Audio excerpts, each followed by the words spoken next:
வணக்கம்ப்பா. பெண்கள் வைத்தியம் பார்க்காம இயற்கையிலே அவங்க கர்ப்பம் அடையணும் அப்படின்னா ஆரோக்கியமான உணவு சாப்பிடணும். ஆரோக்கியமான உணவு என்ன? வெளி உணவுகள் சாப்பிடக்கூடாது. வீட்டில் சமைச்சு சாப்பிடணும். காய்கறி பழங்கள் இதெல்லாம் வீட்டில் சமைச்சு சாப்பிடணும். அப்புறம் இந்த முருங்கைக்கீரை நம்ம அடிக்கடி சாப்பிட்டுக்கலாங்க. வேர்க்கடலை பச்சையாக கூட நம்ம ஊற வச்சு சாப்பிட்டுக்கலாம். சாப்பிடும்போது கொஞ்சம் வெல்லத்தை கார்பட்டியோ வெல்லமோ வச்சு கரைச்சி சாப்பிட்டோம்னா பித்தமெல்லாம் வராது. ஏன்னா இந்த வேர்க்கடலை பித்தம்பாங்க. அது ரெண்டாவது குழந்தை உண்டாகிறதுக்கு ரொம்ப ஒரு நல்ல ஒரு உணவு.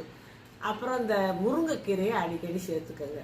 இப்படி சாப்பிட்டுட்டு கரெக்டாக தூங்கி கரெக்டாக எழுந்திரிச்சு கரெக்டாக எக்ஸசைஸு நடப்பயிற்சி அதுன்னு செஞ்சு வந்தீங்கன்னா உங்கள் உடம்பு ஆரோக்கியமாக இருக்கும். உங்கள் உடம்புல தேவையான ரத்தமெல்லாம் கரெக்டாக இருக்கும். இப்போ கண்டிப்பாக அவங்களுக்கு கர்ப்பப்பையும் நல்லாயிருக்கும். கர்ப்பத்தும் பிரச்சனை இல்லாமல் இருக்கும். அதனால் நீங்கள்